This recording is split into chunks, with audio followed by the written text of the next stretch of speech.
Hello and welcome to the Southbound Sports Show. I'm your host, Richie Leahy, here with my co-host, Matty B. And the Super Bowl is over. Kind of uneventful, really. I figured the Seahawks were going to blow them out. I think that was my prediction on the show. And it could have been worse. Right? Sam Darnold looked off. He was not accurate. If they go back and watch the tape, and I know he was thrown in the tight windows, which I don't know if that was like him panicking.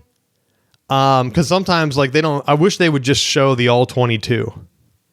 And I know they're not going to do that for reasons, right? Not scouting reasons, but just because the normal person then would have a hard time following it, I think.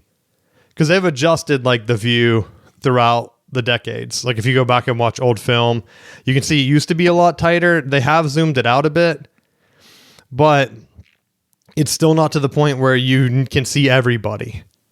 But there were a couple times where like if the Patriots had, and they were jumping routes, and I thought, man, if he just ran a hitch and go, they would have easily had a touchdown. And there was one, I think, JSN, right, broke free and Darnold overthrew him. And he was like, had no one within 30 yards. And this is early in like the second quarter or something like that, where all he had to do was just float it up like an ice cream truck, just float it up. And even if he falls down after he catches it, or like the guy catches up to him and is able to tackle him, it's still like a 50-yard gain. Instead, he just like rocketed it out there over his head, like 10, 20 yards over his head. And I know like, you're the quarterback, you see him, he might have thought that he was going to run full speed and the receiver probably gave up a little bit. That's usually what happens. But all the quarterback has to do is like, he's all alone. All I have to do is float it up super high so that even if he gives up, hopefully he can get to it. And there were some of those where I thought, man, the Patriots are going to be in this game because their defense is going to get a pick six. And then it just never materialized. They relied on Kenneth Walker. He was a workhorse. I didn't even realize he was over. I think he had 100-something yards. He was MVP. First running back MVP in a long time. Right? I forget. Was it Terrell Davis was the last one? In the 90s. Would have had to have been. Because I was confused because they showed a graphic with him and Marshawn Lynch. But then I'm like, I don't think he was the MVP of that Super Bowl. So I think the last running back was Terrell Davis in the 90s. So that's over like 20 years ago, which is insane. And he didn't even score a touchdown. He did, but they called it back on a hold, which was very suspicious, right? We talk about gambling and stuff, and I know he had his arm in like on the shoulder pad, but they could technically call that on every play. And the fact that they did it, and it seemed like the flag came out late after it was clear he was going to get a touchdown, it was almost like they said, whoa, we can't have another blowout here. We'll give him the MVP. Just take the touchdown off the board. Right? That's a conspiracy for you. Because that was the one that gave the Patriots hope that they could still score and kick an onside kick. But instead, it didn't matter anyway. And their onside kick was horrible, by the way. Right? You set up the motion and you fake it to their side, but instead you kick it right to the middle guy. Like dead on. Horrible. Horrible execution. I mean, what were your thoughts on the game? I honestly was really frustrated watching it because New England offensively just was stubbornly refusing to make an adjustment. And I kept waiting for them to throw a screen, throw a quick game, like empty them out and throw hot. Like, essentially, look at what they did in all of their other Super Bowls and do that. It was like they kept dropping back. I felt like there was all kinds of memes and stuff being made about how terrible the left side of New England offensive line was. It was like, keep the back, like have the back on that side, have a tight end to that side, chip protection. Like there's a bunch of different things that they could have did, but it was like everything that McDaniels was calling was like a 5-second route with 3 seconds of time for the quarterback to throw. So it was like all these deeper pass routes that are trying to get the ball driven down the field. There was no time for May to set up and do it. Like even roll out, like move the pocket so that they can't tee off. It was just like they just were shotgun, drop back, and he's just right there in the pocket and just kept getting shelled over and over again. It was like, would you please just adjust a little bit and you'll be all right. I was wondering what, like, they didn't have a run game, it seemed like. It was just a weird offensive thing. And I based my prediction off, I knew Seattle had a great defense. I think Seattle had the best defense in the country, right? That was why I was basing my prediction on them. I thought the Rams had the best team. Seahawks are right there. Seahawks beat them twice. So obviously, Seahawks had the best team. Trying to bring us some stats. I don't know if that mess up our recording or if people are hearing this. I thought ESPN got rid of these stupid auto plays. But yeah, they're running. They only had 18 attempts. Like it felt like they had less, and I wanted to just look it up to be sure, so I didn't. You're not running the ball. They had the same rushing yards yards per rush that Seattle did. So it wasn't like they weren't getting yards. I mean, if Seattle had the MVP as a running back and they averaged the same yards per rush, maybe some of that was May scrambling because I know he had a couple of runs like late, right? But why not introduce that as a wrinkle? You know, you have to know your line is bad. You know Seattle is going to play an aggressive, they call it the amoeba defense, right? Where they have multiple players across, able to flex into different positions, basically, right? He started this with the Ravens a couple years ago, came to Michigan. They really honed it there, and it shut down Ryan Day so much that it kicked off the whole cheating thing, right? Like, how are they shutting us down on offense? Well, I think that can just be thrown out the door now. Anyone bringing up the signs thing is an idiot because Seattle made New England look like they had no offense. It was honestly like a high school versus JV with that defensive system. And I mean, honestly, it's like the same. If you're the innovator, right? You're the guy that's bringing this in. Jim Harbaugh hires you at Michigan to say, hey, be a defensive coordinator. He didn't even head coach anywhere else, right? He installed this defense. They beat Ohio State. Yeah, they ended up losing to Georgia that year, I think, in one of the bowl games, whatever it was. But it was one of those where he's interviewing for the Seahawks at the same time. And you always know when you're losing a coordinator, it's going to be bad. Like, you can't be in two places at once. So that's why some teams are like, and now if they hear a coordinator interviewing, they just don't let him coach. That's why it was weird that Ole Miss was still having some of Lane Kiffin guys like floating around. And I mean, that was a whole different thing. He was taking a lot of his staff. But yeah, I mean, this guy came in, Seattle took a shot at him. No head coaching experience. I think he's the third youngest Super Bowl winner behind McVay and Tomlin. Now, it could be a fluke.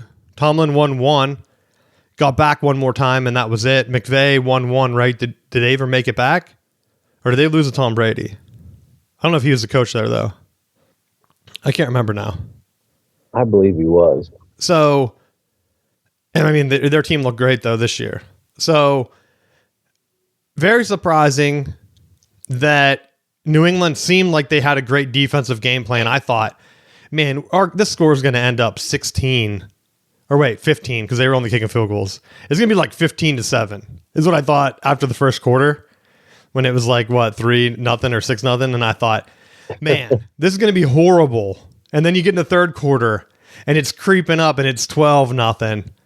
And I thought, goodness gracious, if we get a 12-7 Super Bowl, this is so embarrassing that neither team has any offense. And it, like I said, it wasn't that Seattle didn't have things breaking open. Like, Darnold was just inaccurate.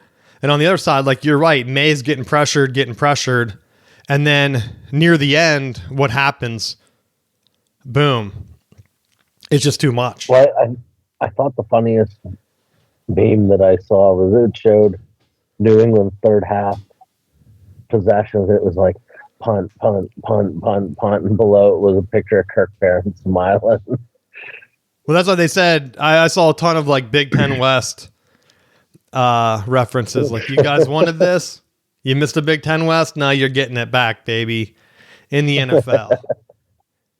And it was weird, man. New England had that one broken long touchdown pass, and then I thought that might be it for him. And then they had chances. He threw that pick six that was like a deflection right to the guy. Like, that deflects any other way, that's incomplete.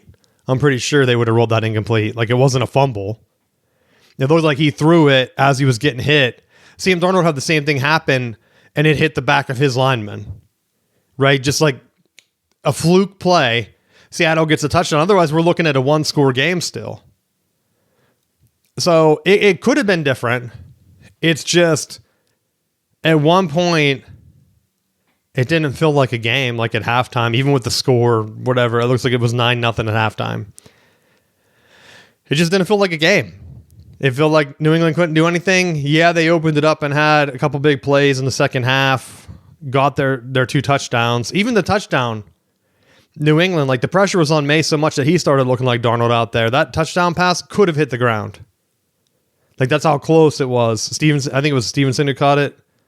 Out of the backfield, just a fingertip catch off in the flat where he's wide open, right? Same thing I said about Darnold throwing deep. Like, you're Drake May, dude. Your guy's wide open. Get a little air under it. Yeah, like, just do something. Give him a chance. Like, he has to make a catch of a lifetime, and he's lucky he didn't fall and then get tagged. I don't know what down it was. I can't remember, but very lucky that they were able to hang around. So if you're New England, I don't know if you'd be discouraged. I saw a lot of people, crazy New England fans, saying that they need a new quarterback. And then you look at it, and there's not a lot of new quarterbacks out there. I think, was it ESPN did a breakdown that there are 12 teams that are actively looking for a quarterback. And the free agent right now, guys with like starting experience, there's only 10 available. I'm pretty sure the Steelers would be one of them, right? I don't know. Did Aaron Rodgers say he's coming back or not? So he did not yet. You have 2 teams that are going to be doing a quarterback drafted. Arch Manning's not coming out. So even if you're drafted on potential, not going to happen. You have Mendoza. He's the only lock, I think, to go in the first round. After that, man, if you're New England, like, why would you even gamble? A lot of teams would be signing up to take Drake May. I saw someone say, like, what if we would have traded for Tua? And I thought, are you kidding me? One guy gets you to the Super Bowl, and yeah, he had a bad game, right? He's still out past Darnold. I don't know if that long pass couldn't have been 95 yards, so like, or 90 something yards. So that one pass didn't like make his passing total. Darnold was 19 for 38 and 1 touchdown. He didn't have a great game. And if you, like I said, if you go back and watch that, he's inaccurate, but they won in spite of him. Just like the Broncos won in spite of Peyton Manning that one year. Trent Dilfer, like, there's a lot of examples where you just need a guy that's not going to turn the ball over. Right? And maybe this builds confidence for them, and they can have a franchise quarterback. Who knows? But then again, it could be like an Eagles situation where they had Foles and they didn't think he was a long time, so they push him out. Like, you don't know what's going to happen. I think they got to run it back with him, though. He had the best record, I think, in the NFC 2 years in a row. I think the Vikes were the 1 seed last year. I mean, there were rumors that, like, the Vikings right now are ready to move on from JJ because of some, like, things where he didn't think that O'Connell was putting him in the best positions, and then O'Connell was kind of using him as a scapegoat. So I don't know how much truth that is. I don't really follow the Vikings that much, but that could be one quarterback move that happens. I don't think, like, New England's going to move on from May, though. Like, it would be insane to have a guy that's that young get you to the Super Bowl. Worst case, he's what, Joe Burrow? Gets injured a bunch, never comes back. But, like, Burrow still has the hype. To me, there's really no difference between the two. Well, I guess we'll find out. Yeah. Was there anything else that stood out to you in that game? I mean, that was just the thing of me just wanting there to be, because the potential was there, for as much. The tough thing when you're a really good defense is if you can get pressure with your front four, you can drop 7 into coverage and take the pass away and really put the offense in a bind. And that was the thing. That was, to me, the game changer, because they just couldn't move the ball. They kept getting behind in the sticks, and it was just one thing after another that they just couldn't put it together. And there were a couple of drives where they were around the 50, and you're right. Then they have one bad play where it's like a 10-yard sack, or like something else happens, and it's almost like, come on, get out of here. The one thing that I did like is the penalties. There was only 7 penalties in the entire game. Awesome. Yeah. Awesome, dude, because how many times, even in college, it turns into a ref show and people are begging for more penalties to bail their team out. No, just let them play. There were a couple, like I said, the holding was probably the one that really took the Seahawks, but again, you can't argue it. And that's it. I was right. May did have their most rushing yards. He only had 37 yards. But like, how many? You're not rushing that much. It just doesn't, like, they didn't have. If you have a quarterback in a line that's struggling, the best thing to do is to just lean on the defense. But Stevenson was 3.3, Henderson was 3.2, and they both had 6 and 7 carries. That was it. May had 7.4. He bumped the average up. So there is a pretty big gap between the two teams, but again, I think you have to try to establish, like you said, you either have to start doing screens or you have to do something to keep them honest. And they just didn't do it. It was weird. I'm sure they'll try to make like a coaching change or something. Like, gotcha. Yeah. But I don't know. Did you see, speaking of coaching changes, did you see Harbaugh hired Adam Gase for the Chargers?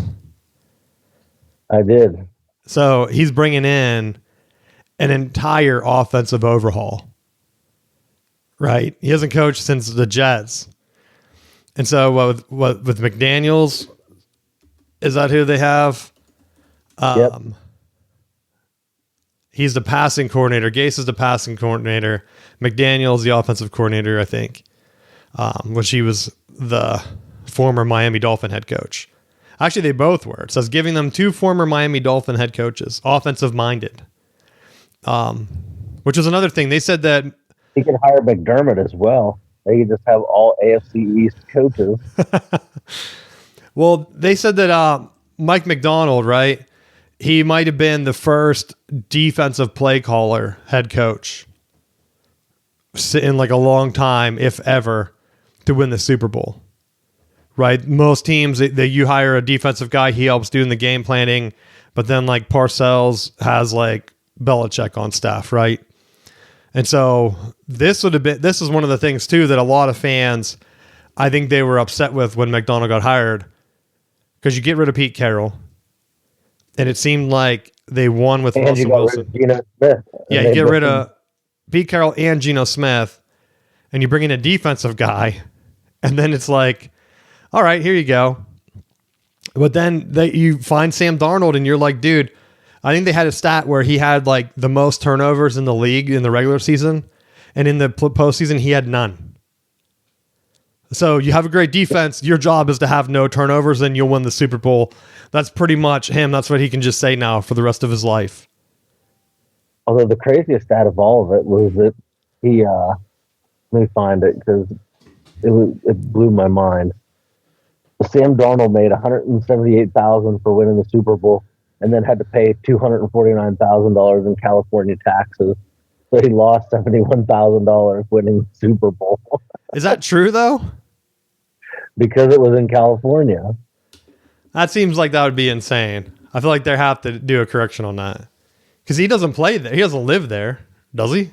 I mean, maybe he does, and that would be the difference, right? He went to USC. He's the first USC quarterback to win the Super Bowl, which I was surprised about. Right? I knew Ohio State didn't have anybody because I always bring up how they choke in the playoffs, right? So, or even in general.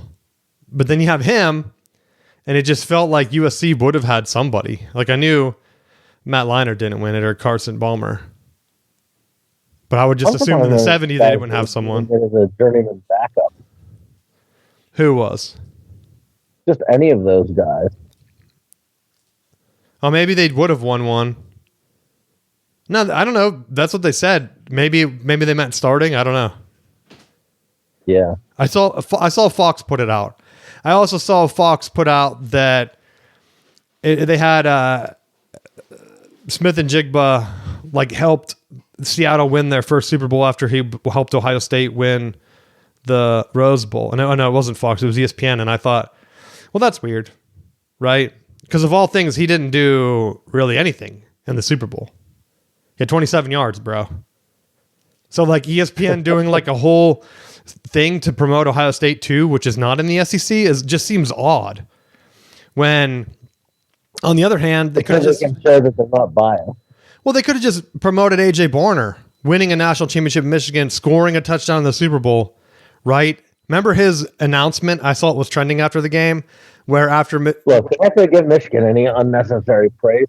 They just can their coach. That's not a good moral fiber. We got a great one. But A.J. Barner, if you remember, after Michigan won the national championship, they did that promo video for the Seahawks when he got drafted, and he's like, hey, let's win another one of these babies. And he held up his Michigan national championship ring. And all those Washington fans were like pissed about it. And they're like, fire our social media team, fire them. And then after he won the Super Bowl, they like ran it back. And I thought, man, that's funny.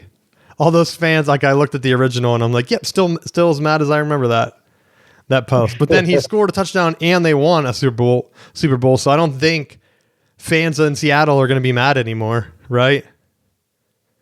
Can't knock it, right? I don't know. You have a couple. The other guy that from Michigan, they didn't really. I guess they did do a little bit during the Super Bowl. It was Jay Harbaugh, because everyone kept saying he was like a nepotism hire, like he's not good, and then his special teams won the game.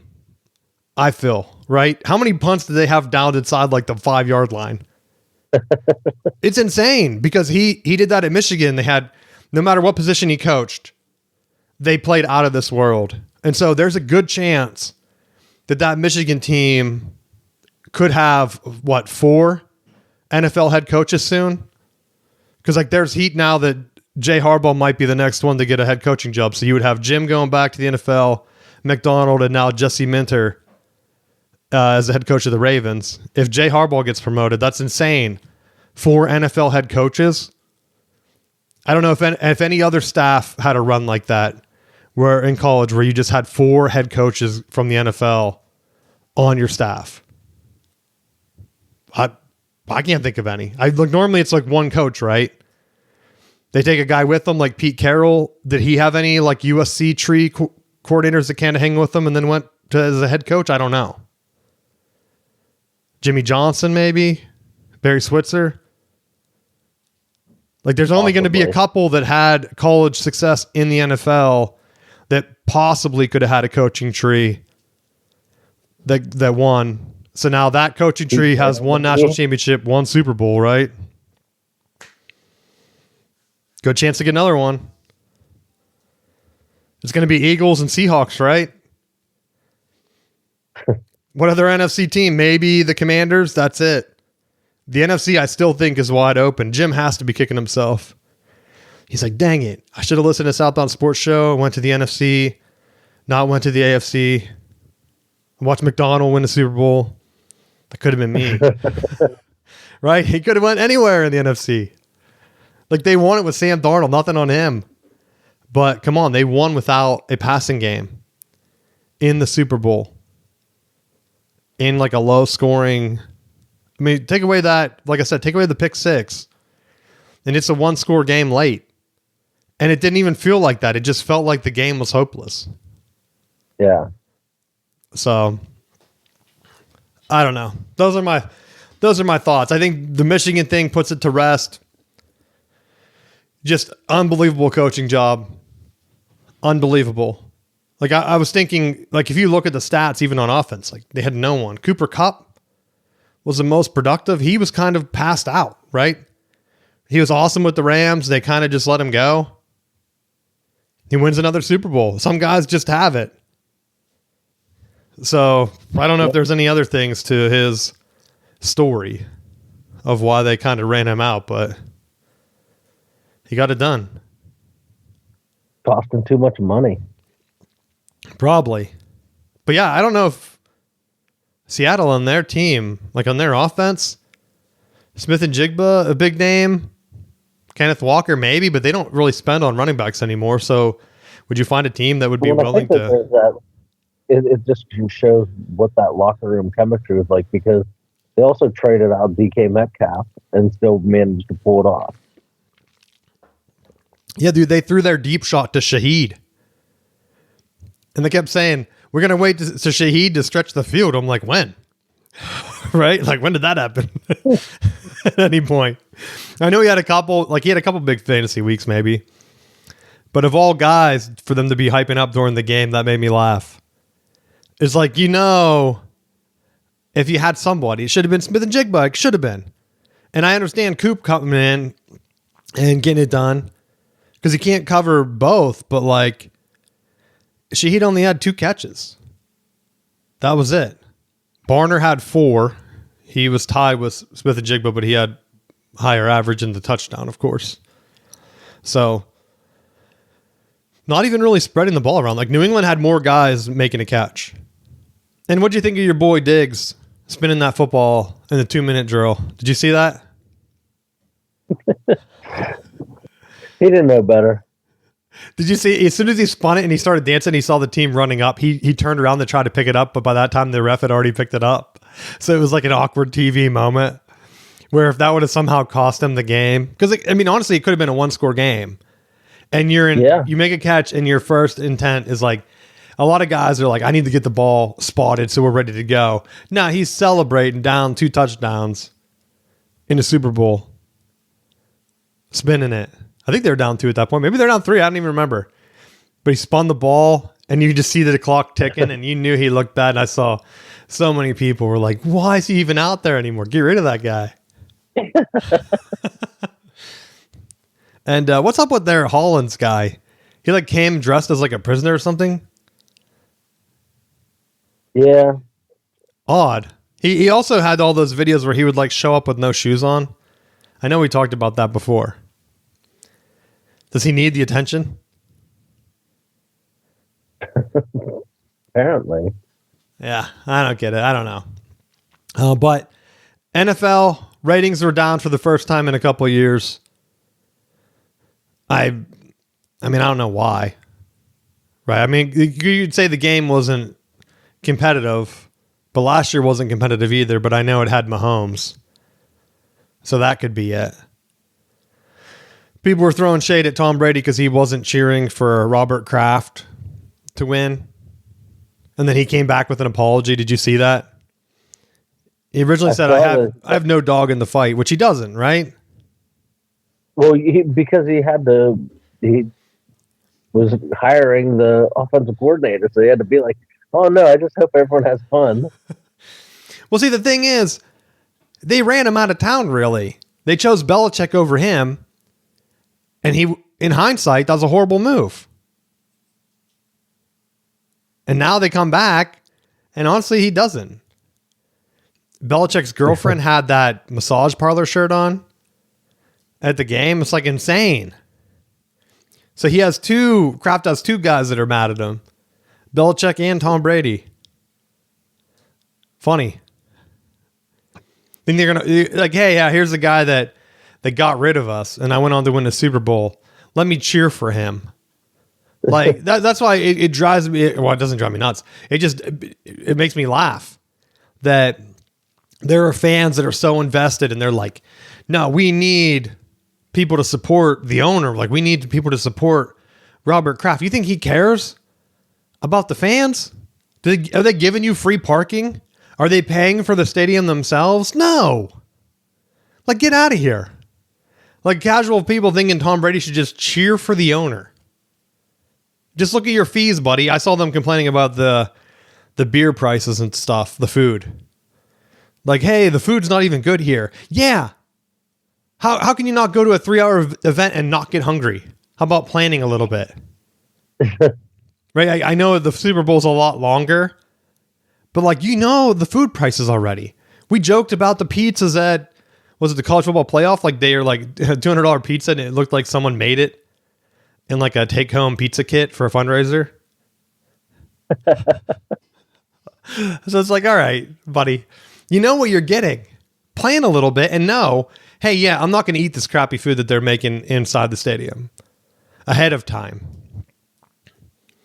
Because I mean, honestly, the price of the markups are so high and the anger from that was so much that I wouldn't be surprised if they start to kind of redo that policy. This is my prediction. Because you're asking taxpayers to do money. Remember they tried to like not let you take a drink in for safety reasons, and then it had to be sealed. I would imagine that there's going to be enough pushback soon because of the prices that they're going to start to let you bring in sealed food. I just think they're going to have to do it because like enough people coming in paying like $20 beers or whatever, they'll make like a travel mini keg type beer that's made out of plastic that you'll be able to take into the game. They might have to card you at the door, but beer might be the only one that they can get around with it from like local liquor boards. I think some states will start to let you, but like there's no way you couldn't just go to Walmart and get a vacuum sealed hoagie and carry it into the game. Like it's sealed just like the water. I'm predicting that in the next couple years that happens. Someone will try it, get pushed back, make one social media post to the government or whatever, like their DOJ in their state, and say like health reasons, dude, I can't afford, I'm paying how much for tickets? I can't afford a $70 hamburger for my family. My kids got to eat, dude. And then next thing you know, they're allowing it. Has to fit in the clear backpack that they sell you or make you buy if you have a purse and you don't know the rules, right? Because there's always someone never been to a game going and getting their plastic see-through bag. They're marking up on you, but I think that'll be next. I saw, people were complaining, was it in New Jersey, their stadium? This year, I guess, the hotel that's there, they don't let you walk. I don't know if you saw this. They don't let you walk from the stadium, from the hotel to the stadium. You have to rent an Uber or call an Uber or something, get a taxi.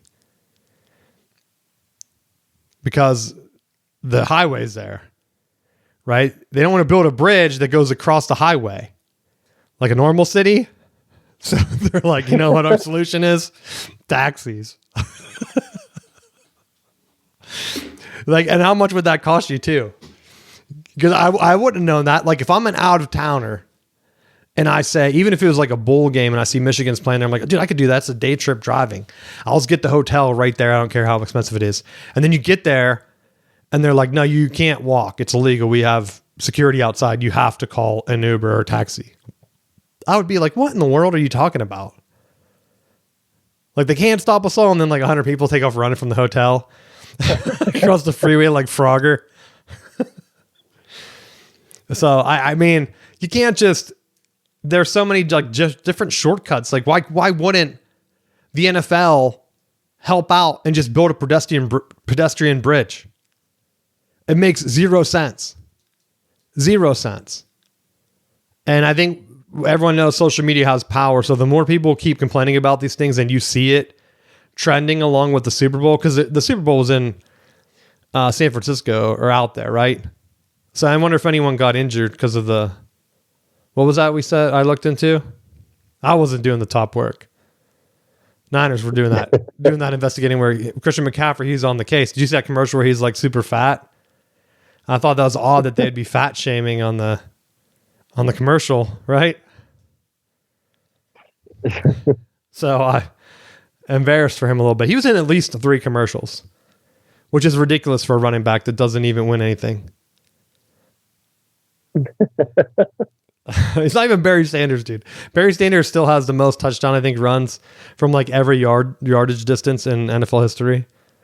So until someone comes back to that, like McCaffrey, come on, give me a break. Kenneth Walker just, dude, tore it up and won MVP. Niners would have killed for that performance from McCaffrey in that Super Bowl he was in.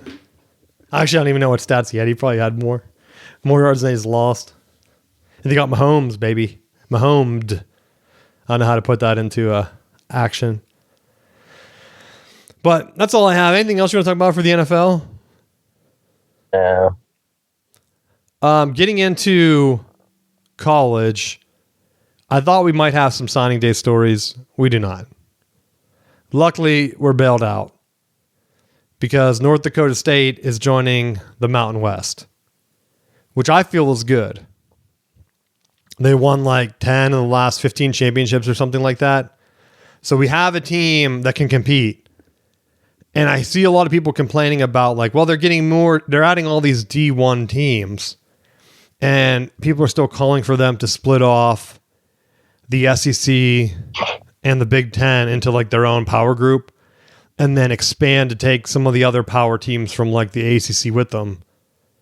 And I don't want that. Right?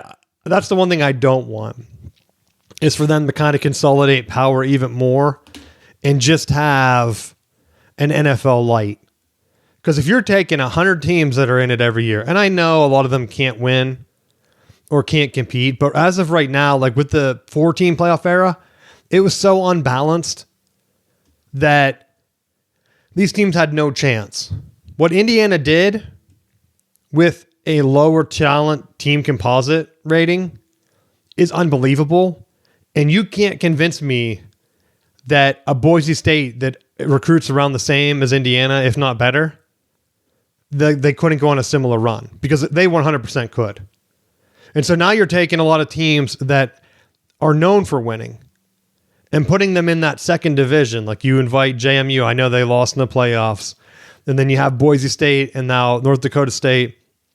And you have other conferences now that if they can get into the playoffs and they have that winning culture already where you're recruiting well enough, because right now they have to be thinking, we don't have to recruit to be a Michigan or Ohio State. We just have to recruit to be in Indiana.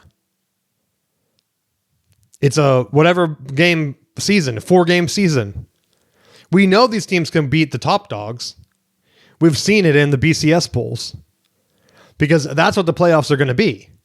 So everyone's saying that these teams are never going to compete. They're wrong. We've seen it happen in the BCS.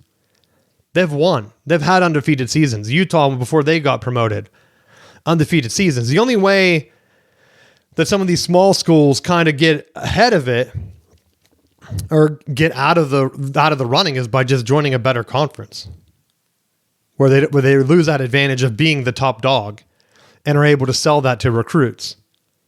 Like Utah. Kept joining different conferences, going up. Now they're in the Big 12, and it's like, all right, we don't have any like traditional rivals so much that their coach just leaves and goes to like greener pastures, and they kind of run him out. And now it's like, is Utah going to be like the best Big 12 team? Doesn't look like it. I mean, you have Texas Tech spending so much. And Texas Tech has to win. Like, you can't just win the Big 12 and then not win a playoff game ever. And I know they've only done it 1 year. TCU had some success. You got to just keep winning. So you have the Big 12 that's already has teams like Utah and TCU that start at the smaller level, work their way up, and now they are the premier programs in that conference with like a couple leftovers.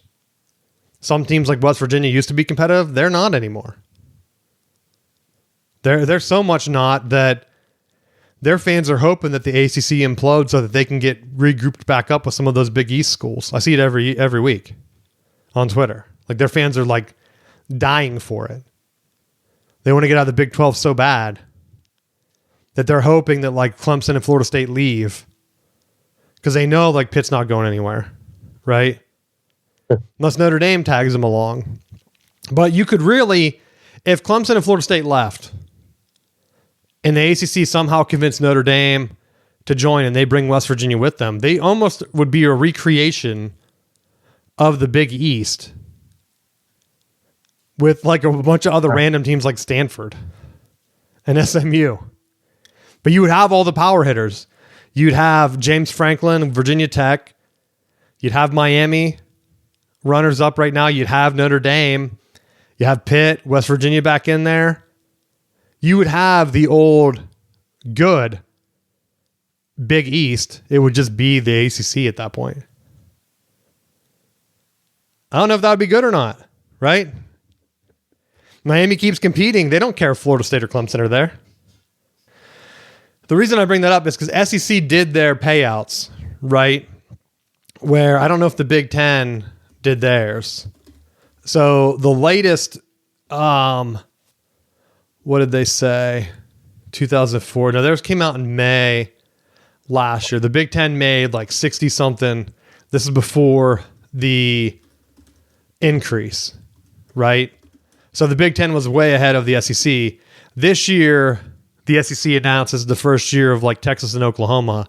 The payout was $72.4 million. Last year was 53.8, which was about 9 or so behind the Big Ten. So the Big Ten last year was 63.2.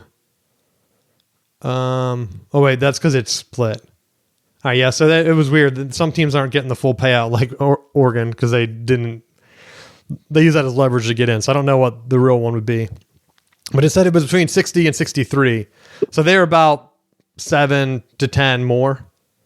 Now the Big Ten would pretty much have to see a 10 million increase, which they said was supposed to be up at like around 75, maybe more. It was speculation.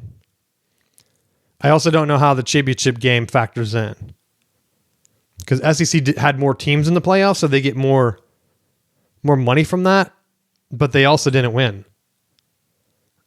So I don't know, like if the Big Ten, for them winning, if they're able to kind of balance that out or not. I really don't know. We'll find out soon, I guess. So I don't know, but that's going to be a huge gap. I wonder, because like if SEC announced, did ACC announce? No. Last year they had 45. So if they didn't see an increase and the SEC went up to 70, that's 30 million they're behind. And they've given Miami all their playoff money. So their teams are going to be like in the 30s, dude, with no increase. They can't sustain, right? Wouldn't think. I just don't know, because like the SEC is in a weird spot. They have less teams in the Big Ten. So I could see them making more money this year. Again, we don't know. The Big Ten TV contract was supposed to be gigantic. And with the ESPN one, SEC has less schools, so the payouts per school might be higher. I could see the Big Ten making more money and then just splitting it more. Like it's not going to go down. So if anything, they're going to be still 20 million ahead of the other conferences. It's going to be crazy because balancing out NIL to a certain point helps. But when you get big sports like football and basketball, I think a lot of these smaller conferences are going to kind of just put their money into basketball. Like Arizona, they were undefeated, right? Just lost to Kansas last night. Kansas, you think Kansas is going to throw money at the football team?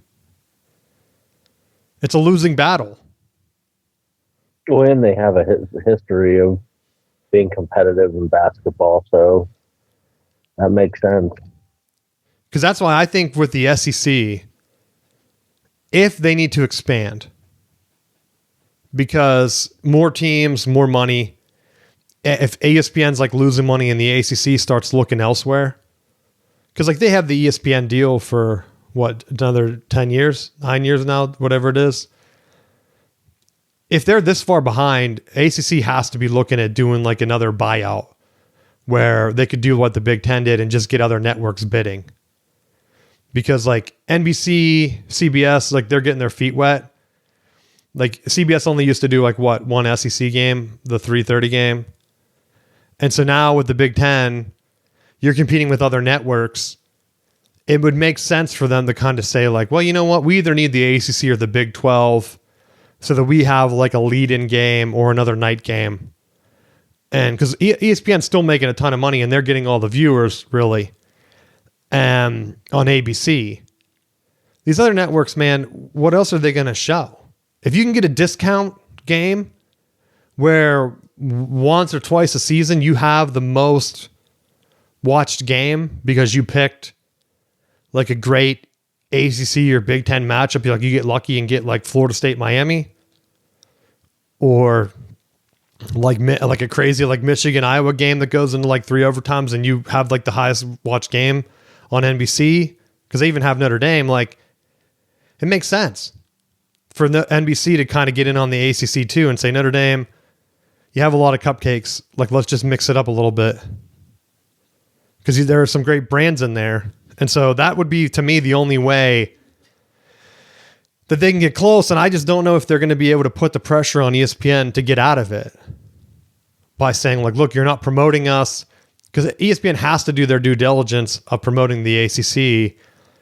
And everyone knows right now they mainly promote the SEC. They don't.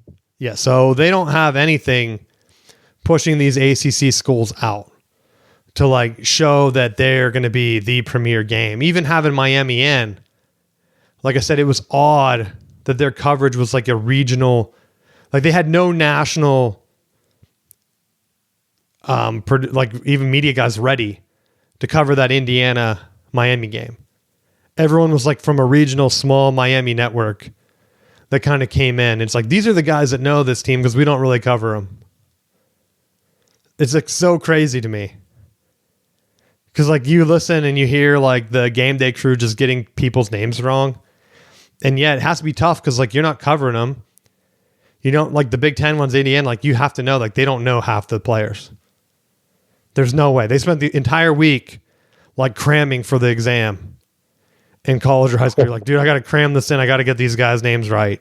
Because there are a couple times you hear the wrong name and it's like there's a guy in his ear saying, bro, wrong name, wrong name. Because they don't cover them. So we'll see what happens. I don't know what these other payouts. Usually the Big Ten and them come later. I'm assuming that the SEC came out fast because they wanted to kind of get ahead of it. Now they're going to have like what, a couple months of talking about how much they made. And if the Big Ten beats them again, then what? Do they panic? Do they add more teams? Adding more teams is going to dilute it unless you can get like Duke, UNC and use that basketball to kind of split it. Or like I said, you can't bring in more football schools though. Like the SEC is at a point where they can't bring in Florida State and Clemson.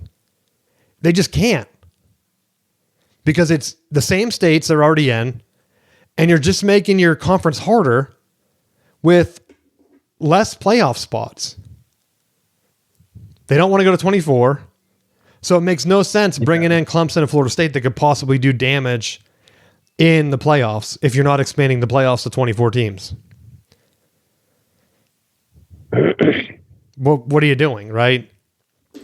You're just going to dilute it, and you're going to have another Texas or Texas A&M getting bounced in the first round of the playoffs because they're getting more money now, but why go to like Clemson, right? If you're going to the SEC and you're not making the playoffs every year, they could pretty much fall into what, like Mississippi State category, Ole Miss maybe, where they can compete, but is it the coach? Is it like a fluke, right? Is it the QB? Now we'll find out. It keeps battling it. And then also on the SEC side, they let that NBA guy play for Alabama for a couple games. They have to forfeit that, right? I don't know if they won any games. I think he played and they lost to Tennessee, the one I saw. But like, you can't just have your court system say, no, he can play. Right? I have no idea. Like, then they came out and said, like, no, he really can't play. Like the judge in Alabama said that. So the NCAA has to be like, look at that. Boom, hammered, vacated wins, right? You guys are going to go on probation. We don't want this happening where you can just have an NBA guy. And I think Baylor started it, right? Where they had a guy come back. He comes back and then he did whatever. And they were like, he never signed. But this guy, his profile shirt was like him in an NBA jersey. I forget what team it was. Like on ESPN, when they showed his promo of him playing at Alabama, it was an NBA jersey. And I thought that's insane that they have this guy, like a 7-foot dude, just coming back and saying like, you know what? I'm just going to play right now in the middle of the year. We saw Arizona. We saw that Michigan team. Like, we need help. Let's bring in this dude. It's worth it, right? If we can get to the Final Four, it's worth it. That had to have been the mindset. I don't understand. I don't understand it. But I think it's all my college stuff. You have anything else you want to talk about? You want to talk about that North Dakota State move anymore? I just think it was a good move for them. They maxed it out. I'm just curious to see how long it's going to take for them to compete on this national stage, because I think sometimes it's tough for teams to make that jump, and we'll see where they're at.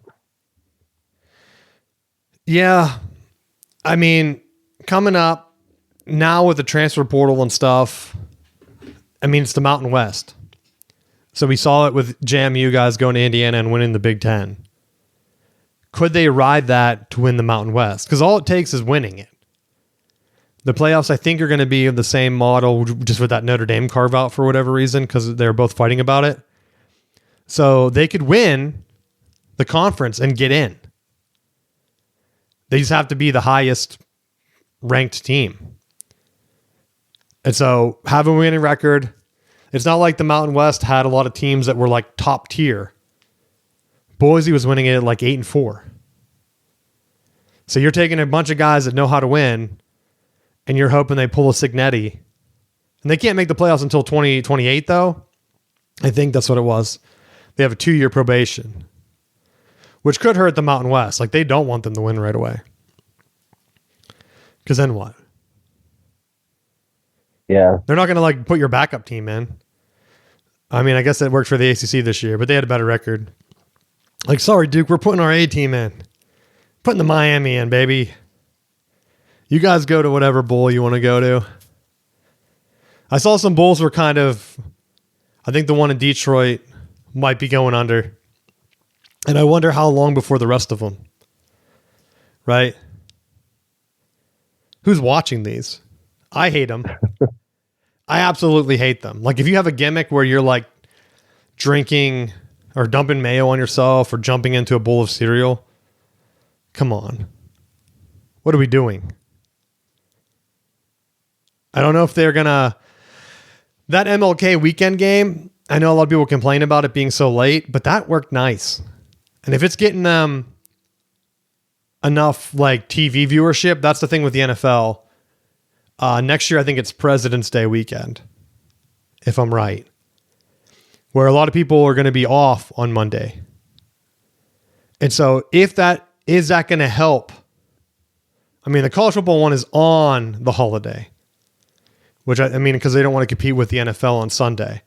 But even if they changed it to where it was like Sunday night before MLK, so you had an extra day off, I wonder if the college football one would get even bigger. Because the NFL starts to move their games up.